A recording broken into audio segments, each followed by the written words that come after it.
수산을 마치고 집에 돌아온 리사는 정말 충격적인 소식을 듣게 됐는데요.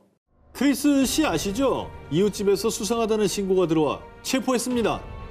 리사의 전 직장 동료인 남성 크리스가 리사의 집 앞에서 3일이나 노숙을 하고 있어 이웃의 신고로 체포됐다는 것이었습니다.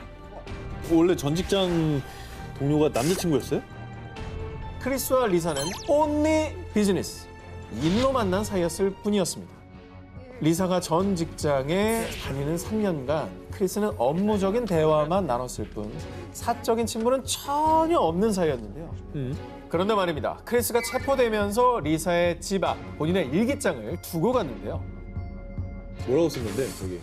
러브 포에버? Our love forever? 그것은 평범한 일기장은 아니었습니다. 그간 크리스가 리사를 무려 1년이나 스토킹하면서 작성한 범죄 일지였는데요. 범죄 일지라니까 더 무서운데? 2016년 2월 리사가 은색 버클이 달린 드레스를 입었다. 2016년 2월 우리가 사귀게 되면 재밌는 영화를 알려줄 거예요. 이렇게 리사를 짝사랑했던 크리스는 오랫동안 리사를 몰래 관찰하며 자신의 마음을 글로 담았는데요. 이런 일기를 쓰는 걸 절대 권장하고 싶진 않지만 저렇게 쓰는 사람들이 있긴 있을 거예요. 뭐 거기까지는 범죄라고 말할 수 없을 것 같아요. 여기까지야 뭐 그냥. 예. 뭐 옆에 앉은 거 본 건데 뭐 사무실에 있는 거. 자, 그런데 이 내용이 과연 그런 정도까지밖에 없었을까요? 2016년 3월 당신이 휴가지에서 날 만나면 나한테 반하겠지? 2016년 6월 그녀가 다른 남자와 이야기하는 걸 보니 피가 끓는다. 너에게 완벽한 배우자는 나야. 시간이 지날수록 이런 위험한 망상에 사로잡게 된 크리스. 그리고 리사가 직장을 그만둔 뒤 크리스는 충격적인 결심을 하는데요. 2016년 11월 당신을 우주 끝까지 따라가겠어. 곧 찾아갈게. 무섭다 진짜. 뭘 어디까지 쫓아오기는. 크리스의 일기장에 납치를 암시하는 내용까지 실려 있었습니다. 그 뒤 실제로 크리스는 리사의 집까지 찾아왔고요. 리사가 집에 없다는 사실을 알고는 그녀를 만나기 위해 무려 3일 밤을 리사의 집 앞에서 기다린 겁니다. 이후에 이 모든 끔찍한 사실이 밝혀지고 크리스는 리사에 대한 접근 금지 명령을 받았는데요. 그런데도 크리스는 이를 어기고 리사를 납치하고 또 시도! 이후 크리스는 납치 미수 혐의로 징역형을 선고받게 되었다고 합니다. 이후 리사는 다른 지역으로 이사를 했지만 그곳에서도 누군가 자신을 노리고 있을지 모른다는 극도의 불안감에 떨어야 됐고요. 오랫동안 상담과 약물 치료를 받을 수밖에 없었다고 합니다. 진정한 사랑이란 억지로 소유하는 것이 아닙니다. 사랑할수록 상대방의 의사를 더 존중해 주는 게 옳지 않을까요? 뉴질랜드 오클랜드에 사는 25세 남성 트로이 조지 스키너와 미국 버지니아주에 사는 14세 소녀 메리. 2018년 2월 이 두 사람은 한 음성 채팅 프로그램에서 만나게 됐는데요. 채팅으로 만났지만 두 사람은 금세 절친이 되어 서로의 일상생활을 공유하며 4개월간 친밀한 관계를 이어갔습니다. 근데 오늘 주제가 주제인 만큼 벌써부터 불안감이 엄습해 오네요. 그런데 말입니다. 혹시 옷 벗고 찍은 영상 보내줄 수 있어? 네가 너무 보고 싶고 궁금해서 그래. 두 사람의 사이가 점점 친밀해질수록 스키너가 메리에게 이상한 요구를 하기 시작했는데요. 아니 미성년자가 하지 않았나요? 14살. 이건 뭐 하는 짓입니까? 이건 바로 그냥 철컹철컹이죠. 그런데 스키너가 계속 말도 안 되는 요구를 하자 불편함을 느낀 메리는요. 너무 불쾌해서 별 얘기 없이 스키너와의 연락을 끊었습니다. 잘했죠. 그런데 소녀가 일방적으로 연락을 끊자 어떻게 말도 없이 연락을 끊어버릴 수가 있어? 네가 감히 나를 버려! 분노에 휩싸인 스키너.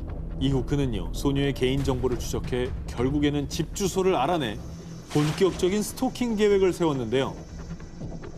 이게 그러니까 예전에 뭐 했었던 대화 내용이나 뭐 이런 거를 유추했나? 분석을 했을 것 같아요. FBI가 따로 없네.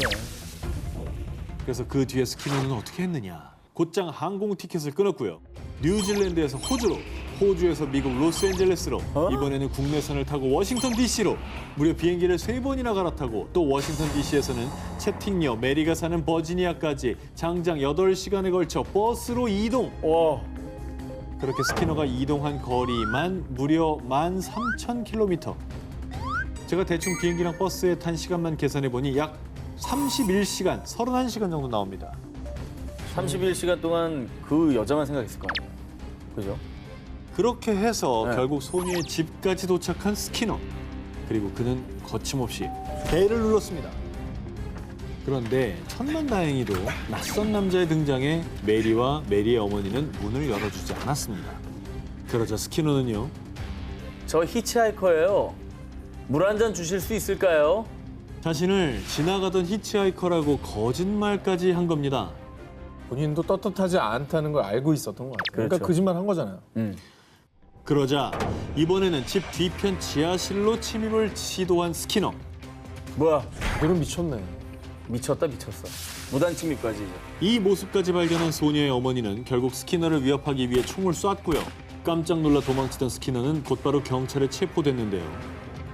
그런데 정말 무서웠던 게 현장에 떨어뜨린 스키너의 가방 속에서 후추 스프레이, 흉기, 강력 테이프가 나왔다고 합니다. 야, 이게 먼 곳까지 작정을 하고 가서 이 나쁜 짓을 계획했다니까. 어우. 이 사람은 이게 다가 아닙니다. 에? 조사 과정 중에 밝혀진 충격적인 사실. 그동안 스키너가 미성년자 메리에게 채팅으로 요구했던 사진과 동영상으로 음란물을 제작하고 있었다고 합니다. 그냥 변태네. 이후 스키너는 아동 음란물 제작과 납치 미수로 기소됐는데요. 소녀와 그 가족에게 씻을 수 없는 상처를 준 스키너. 반드시 그 죗값을 꼭 제대로 치르길 바랍니다. 2012년 미국 사우스캐롤라이나주에 사는 싱글맘 트레이시. 그녀는 5 아이들을 키우고 있었습니다. 그러던 어느 날 이게 무슨 소리지? 천장에 쥐가 있나? 처음에 트레이시는 쥐가 돌아다니는가 보다 싶어서 대수롭지 않게 여겼습니다. 그런데 내 옷이 왜 여기 있지? 내가 이 서랍을 열어놨던가? 오, 뭐야. 오, 이때부터 왠지 모를 섬뜩한 기분이 든 트레이시는 큰 아들과 조카에게 SOS를 요청했고요. 계속 찜찜하고 수상했던 그곳 다락방에 올라가 봤습니다. 그런데 그곳에서 본 충격적인 광경. 뭐야? 당신 누군데 여기 있어? 다락방에 웬 남성이 누워 있었습니다. 그의 주변엔 낡은 옷가지들과 대소변을 처리한 컵이 널브러져 있었고 악취가 진동했습니다. 오우. 그런데 저 사람이 여기에 왜 있는 거야? 다락방에 숨어있던 남자가 누구였느냐? 트레이시가 무려 12년 전에 헤어졌던 전 남자친구였습니다. 와, 이거 진짜. 와. 그러니까 12년 전에 헤어진 남자친구가 왜 애 5을 키우는 이전 여자친구 집에 숨어 들어간 겁니까? 대체 이게 어떻게 된 일이냐? 2000년 트레이시는 전 남자친구가 약물 복용에 절도 범죄까지 저지르자 그에게 이별을 고했습니다. 하지만 그는 감옥에 있는 동안에도 트레이시에게 계속 편지를 보내며 집착했죠. 하지만 트레이시는 그의 마음을 받아주지 않았습니다. 그러자 네가 그렇게 거절해도 난 절대 네 곁을 떠나지 않을 거야. 분노한 전 남친은 출소한 뒤 이번엔 아예 작정하고 그녀가 집을 비운 사이 집안에 침입해 그녀의 집 다락방에 숨었습니다. 한 풍구를 통해 트레이스의 사생활을 모두 엿보고 트레이스의 가족이 모두 외출하면 다락방에서 슬금슬금 기어나와서 냉장고를 열어 음식도 꺼내 먹고 트레이스의 침대에도 누워보고 제 집마냥 온 집안을 헤집고 다닌 겁니다. 야, 이거 진짜 끔찍하다. 야, 이거는 그 거의 공포 영화급. 공포영화죠. 이게 진짜 만약에 공포영화죠. 발각이 안 됐으면 더 끔찍한 일이 벌어졌을 수도 있다는 걱정이 들고요. 너무나도 큰 트라우마를 남기지 않았나 싶어요. 2018년 영국에서 있었던 일입니다. 어느 날 스테파니의 집으로 한 남성이 찾아왔는데요. 아, 옆집에 이사 온 피터예요. 앞으로 잘 지내요. 그는 스테파니를 만날 때마다 늘 환하게 웃으며 인사하는 친절한 사람이었습니다. 아유, 무거울 텐데 이리 줘요. 힘든 일 있으면 언제든 날 불러요. 이웃 남성 피터의 밝은 성격 덕분에 스테파니는 그와 금세 친해졌는데요. 그런데 말입니다. 어느 날 피터의 말을 들은 스테파니는 갑자기 머리가 하얘지고 말았습니다. 그 이유, 어젯밤에 늦게까지 통화하던데 잘 잤어요? 근데 밤에 목소리가 더 예뻐지는 것 같아요. 이게 뭔 말이죠? 그러니까 방음이 잘 안 되나? 뭐 그래서 있잖아. 방음이 잘 안 돼가지고. 자, 스테파니가 어젯밤 늦게 친구와 통화한 걸 피터가 알고 있는 것이었습니다. 그리고 이때 스테파니의 머리를 스친 불길한 기억. 며칠 전 친구와 통화할 때. 오늘 온다고요? 그럼 옆집 남자가 차고를 안 쓰거든. 그 앞에 주차하면 돼. 그런데 다음 날 항상 비어있던 차고 앞에 떡하니 주차돼 있는 피터의 차량. 마치 그날 차고 앞에 누군가 주차를 할 걸 알고 있었다는 듯이 말이죠. 야, 그럼 그날도 들었네. 그날도. 스테파니는 피터가 자신을 지켜보고 있다는 생각이 들자 갑자기 소름이 돋았습니다. 그리고 그녀는 집안을 샅샅이 뒤져봤습니다. 그런데 정말 소스라치게 놀라고만 그녀. 뭐야, 뭔데? 아니 왜요? 자신의 방 옷장 위에서 검은 무언가가 발견됐는데 그것의 정체는 도청 장치를 탑재한 몰래 카메라였습니다. 저 동그라미? 아니, 그러면 남의 집에 침입해서 설치했다고? 벽을 뚫었나? 아니 어떻게 저런 짓을 하지? 너무 소름 끼치는데 진짜. 충격을 받은 스테파니는 곧장 경찰에 신고했고요. 조사 결과 카메라를 설치한 범인은 역시나 옆집 남자 피터. 그동안 스테파니를 몰래 훔쳐보고 있었던 것입니다.